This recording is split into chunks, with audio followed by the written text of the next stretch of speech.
think many in the channel community also had to learn all new skills. I mean, such as SEO, SEM, and social selling to, fill that funnel.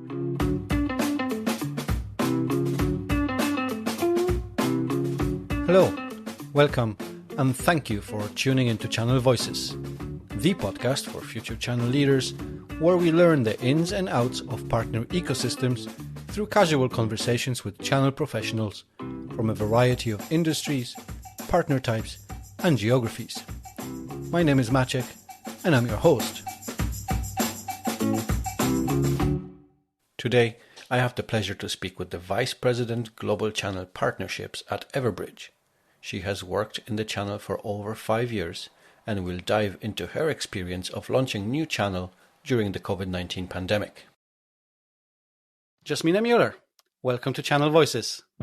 Thank you very much. I'm very honored and pleased to be on the podcast. Thank you.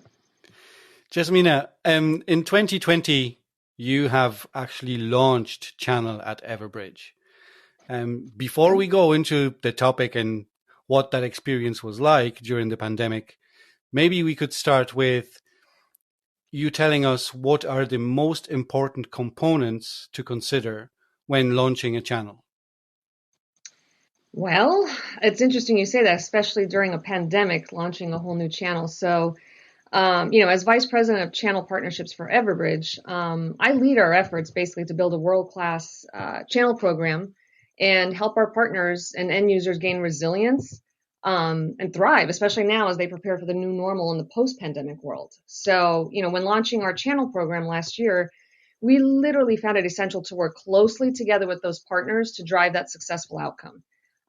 We literally did this by focusing on developing, the partner program and activating enablement best practices. But we also found that while that enablement needs of our partners didn't change dramatically during that pandemic, we did deliver them, other ways of kind of going around that. So we moved to a much more automated and convenient virtual model. And to kind of give you some background, what Everbridge does is we offer that critical event management software application that we automate. We accelerate the organizational operational response to any type of natural disaster, man-made or digital crisis that we literally call critical events. And what that does is it keeps people safe and businesses running. And that kind of gives that feeling for those partners like, wow, this is a whole new way of kind of going out there and taking that step forward for their customers. So, in our industry, the channel maintains those deep relationships with many of the enterprise, mid-market, small business, and government clients. And, they rely on everything to bring that best solution and deliver that in a way that the overall technology stack. So our partner experience overall includes all of the elements of a 5-star channel program. And like I said, it includes the onboarding, the training, the product readiness, the sales and deal support, as well as technical expertise to support more complex deals. So we've rapidly adapted just like our partners have. Right. Perfect. And in terms of launching it during the pandemic, what have you seen as being the main challenges when launching a partner program? Maybe not designing it because you already, you do have a team, so you were designing it together. But when going out to the partners, when recruiting them, signing partnerships, have you seen any challenges during that period? I think the pandemic's impact on the businesses and and other organizations, it cannot be overstated. I mean, the need to shift to remote work practically overnight, the disruptions in the supply chains and other compounding events like the cyber attacks and severe weather served as literally it served as few notable examples of the challenges that our partners and their end users faced. We supported and continue to support organizations' recovery from that black swan event that we called the COVID virus. And our channel program continues to serve as a means of delivering on that mission of keeping people safe and organizations running. Throughout the pandemic, though, partners needed to, rapidly evolve their business strategy, both from a vendor perspective and from a customer perspective. So I think a lot of the innovative tech companies like Everbridge that responded to that emerging and changing market with these strong SaaS solutions that address the customer's need to protect their assets, coupled with their strong marketing programs, literally helps generate that demand in a fully digital world, which remained the best position for that future. So, there was a lot of things, but I think the main thing here is we were always there for the channel partner community just to help them out. Okay. So I suppose challenges like anywhere else, right? And yes, like you said, the pandemic had impact on pretty much every business out there. Have partners changed in terms of how they operate and what their needs are when working with vendors? Yeah, the face-to-face meetings. Honestly, they were. I mean, this from a partner community perspective. Even going direct with customers, it's that face-to-face meeting. It went literally to a halt. It was replaced by those virtual pitches. It was, everybody had to adapt to this new model almost overnight. A lot of companies who are more in-house in the office literally had to, within days, try to figure out how are they going to get back to business. I think many in the channel community also had to learn all new skills. I mean, such as SEO, SEM, and social selling to fill that funnel while also learning new solutions to help their customers make sense of a remote work and condition based world. I mean, you and I both know from a partner community we've always been remote, but we still had that ability to go out and do face to face meetings with our partners to really understand what are some of those initiatives that they're trying to come down with their customers. So going from face to video conference, that's a huge, huge task in itself. You kind of get, as people would say, I'm video out. I'm done. Yeah, absolutely. And we all experience the webinar fatigue and everything else that went with it, right? Yeah, yeah. And so these were, I suppose, some negative impacts, right? So not having that face-to-face interaction with partners. But is there anything that possibly has positively surprised you when interacting with partners during that period? Oh my gosh, yeah. I think, one of the most positive things for me remains that working for a company with the mission of keeping people safe, and organizations running during events like the pandemic. In 2020, just to kind of give you some background, Everbridge customers, this is the part that I was shocked with. Everbridge customers used its SaaS platform to send more than I think it was 5 billion communications, which was a 30% increase compared to Wow. 3.5 billion communications in 2019. So that's huge. That tells you that pandemic really hit hard in trying to communicate, whether it was the pandemic, weather related, natural disaster, you name it. But it literally increased by 30%. So that kind of tells you what's going to happen going forward.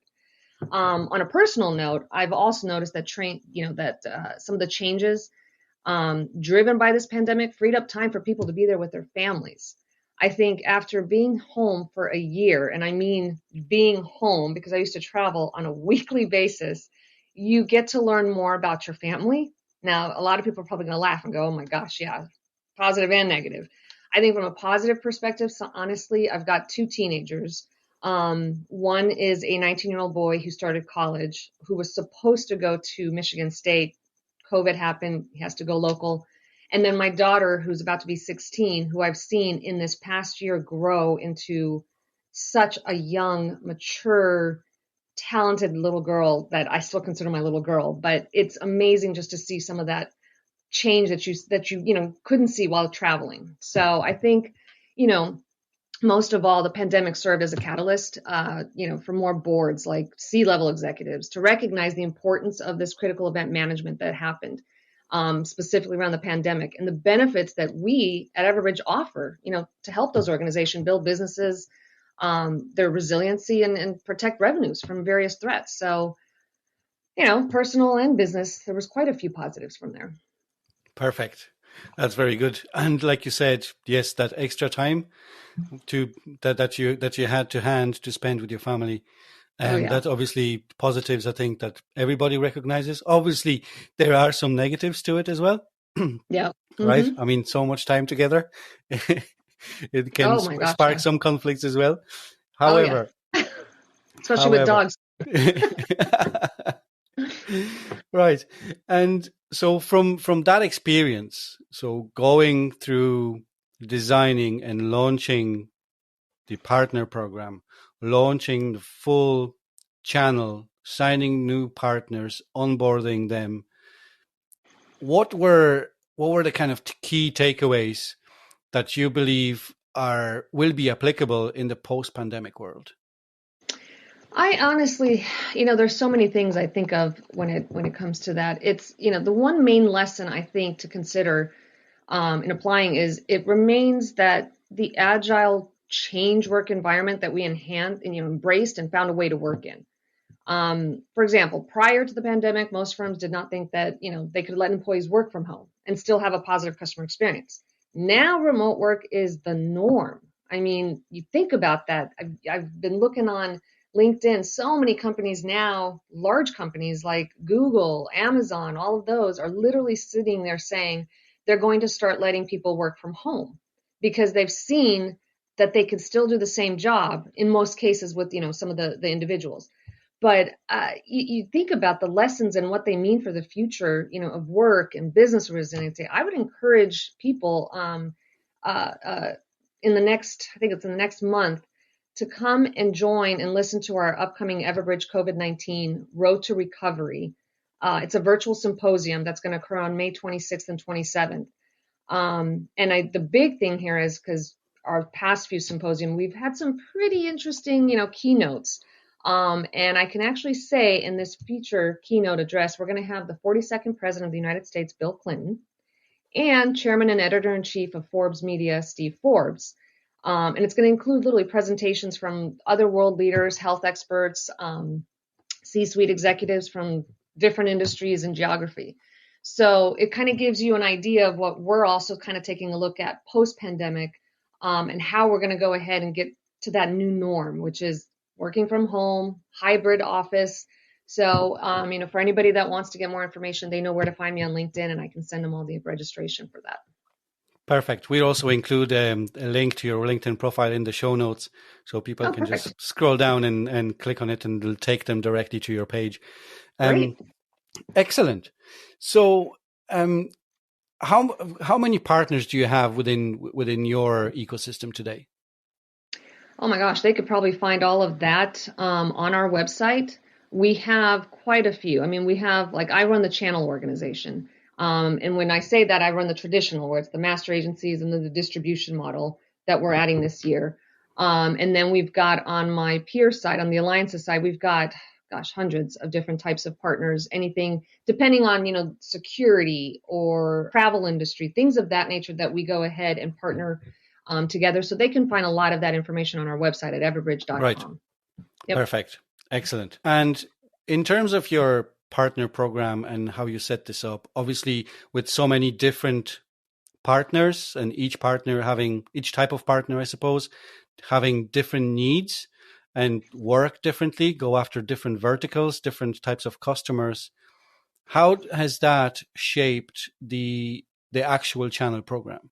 I don't know if I would say that it would shape the overall partner program. I think we're open to taking a look at seeing all the different partners that require putting solutions in place for their customers. We're always open to hearing about what their business entails as a partner and see how we fit together. Because a lot of times partners will turn around and say, well, this doesn't fit my business. Not just that we wouldn't say that they don't fit our business. I think it really depends upon what they bring to the table. And I think we've had, it's interesting, in the year that I've been here, a little over a year, every day we talk to new partners, and every day we see something that the partners can bring to the table, both, for us as well as them. So my answer is, come on over, talk to me. Let me see what I can do to go ahead and provide the, right solution for their customers. Yeah, that's perfect. And I would absolutely agree with that answer. It is about partnerships, right? Both parties have to bring something to the table and Exactly. see Yep. how they can help each other, and obviously in the end help their customers. Definitely. I think the number one solution and goal for both the partner and the vendor is making sure that the end user, the customer, has the right fit and right need for their business as they grow. And Jasmina, there's one question that I absolutely love asking on every single episode. I ask that every single guest. And the background to that Give me three question, here now. What's this question going to be? and the background to that question is that a lot of people, a lot of channel professionals didn't go into the channel with a conscious decision, as in I came out of college and I want to go and work with channel partners, right? Yep. People end up in channel one way or another, or they're being pulled into it because of certain things that they have done within the company. So with that in mind, what's the one thing you wish you knew before you started your career in channel? Great question. And you're absolutely correct. I didn't just, want to go into the channel. For those that know me, I came from the direct side, 20 plus years in the direct side. I was a frontline sales individual, moved up, to management director. And it happened one year about 5 years ago. I was approached by my mentor, John DeLozier, and he just said, he goes, "Hey, I think you should, come over to the channel." And very good at explaining how it was. You look at it in the channel, literally, it fosters that customer relationship on multiple levels. You've got that customers that trust those partners to be the technology agnostic voice for the vendors. You've got that layer that really looks into the trust, the relationship that's built, and then you've got the direct sales side that has the knowledge of the product of the company and what have you. You kind of put those two together, you marry them together, you've got a force to be reckoned with. And so when I kind of had that approach of you should come over to the channel, or what some people used to say, come over to the dark side, it made me laugh. I'm like, what the heck is a dark side? And there is no such thing. I literally can't say how enthusiastic and how much more of everything that's changed working within the channel partner community. You've built a completely new family, a new foundation around a family that you can trust, and vice versa. The partners take this seriously, and they select, the best solutions in the partner programs to ensure that their businesses can deliver what's needed for their customers. And that's what it's about, in making sure you do what's right for those customers. And then finally, vendors, they cannot buy their partner's business with spiffs or contests. They need to earn it with trust and zero friction in your program, which we continue to expand on daily. So, overall, the channel exemplifies a relationship-based business, and partners need their vendors to truly remain invested in their success and evolution. Once you do that, as a vendor, supplier, what have you, you grow their business, your business is going to grow based on referrals, relationship. Anywhere you go from a channel community to another vendor, you're going to have them follow you. You do that and you're going to succeed in the channel no matter what. So I'm excited. Like I said, I've only been in the channel literally directly about 5-6 years. But even when I was on the direct sales side, I always worked with partners. It was like a daily thing. I never thought twice about it. And I'm glad I've been in it for the last few years. So I look forward to seeing what more the channel partner community is going to have going forward. But it's one of the best things I've done in my career. Fantastic. That's a fabulous answer, and it really comes across how passionate you are about the channel. Oh yeah. What's your favorite part of working with the channel? Like I said, it's a family. It's another family. I don't feel like it's work. I don't feel like it's a job. I feel like it's just my day to day. Just like normal, when you're with your friends and family having fun, and yet you have those serious conversations. You literally need to make sure that you can differentiate, the fun and the work life. But it's, that work life balance kind of falls into it. I think the biggest thing is literally I can text or call any of my partners and ask for their, advice on stuff that I'm doing, and they'll come right back and be honest with me. That is what it's about. That's that relationship. It's that trust that they know I can come to them and they can come to me. And I don't think I would ever change that in any part of my career. Excellent. And if you had one piece of advice for someone who would want to transition maybe from the direct side to the dark side, right? The dark side, the channel. And the dark side. What advice would you give them? I would first and foremost is, a lot of people from whether it's the direct sales side or the channel side, you're working hard regardless. You're always working hard to get things done. I would say though, once you come into, the channel community, you got to take a look at it now from a single opportunity level to a business opportunity level. There's so much more out there. You're from a sales side, you have a list of accounts to work on. From the channel side, you have a list of partner businesses who have multiple accounts.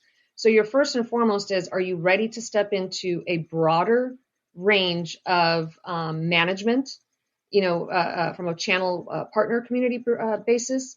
And on top of that, you got to take a look at making sure you are ready to go ahead and start relationship building versus opportunity building.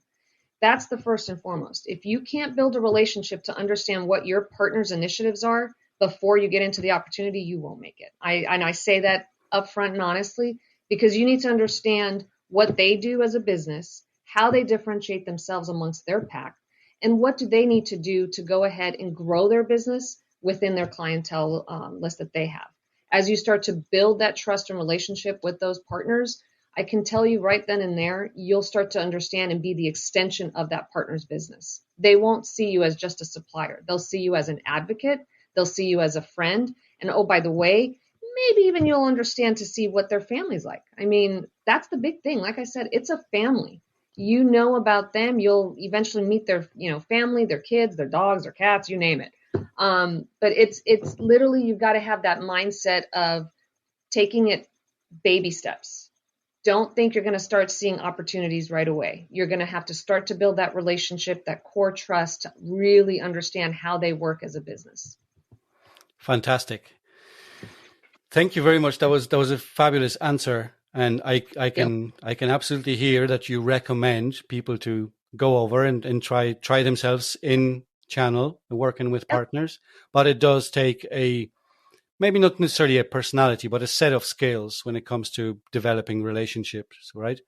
And not being interested in only pushing the product that you're selling as a vendor to your partners, but to understand how these partners operate and what is top of mind for them. Definitely. And tie it back to what you're doing, right? Oh, yeah. And I think key there is passion. You have to have a passion to enjoy what you're doing. If you don't do that, then you're literally going to consider it as a job. And like I said, I don't consider it as a job. I consider it a passion to understand my partner's business and their personal life too. So great stuff. Fantastic. Jasmina, thank you so much for being a guest on Channel Voices. We do hope we get you again as a guest. Come on, once that whole pandemic is over and we go back to the new normal, and then we get to chat what that transition has been like, if anything has changed, and how creative you as a vendor and your partners have become around continuing business. That would be wonderful. I would love to come back and see how things work over the next few months. But thank you very much for having me. I was very honored to be on the show, and I wish you luck as well with any others. Pleasure is all mine. And again, thank you very much. Thank you. And that's a wrap for this episode. I do hope you found it valuable, and if you did, please make sure to subscribe and leave a review. You can also follow Channel Voices Podcast on LinkedIn, Twitter and Facebook, or just visit channelvoices.com where you can send me a message or leave a voicemail. All of the links are listed in the show notes, and once again, I appreciate you tuning in today. Until next time.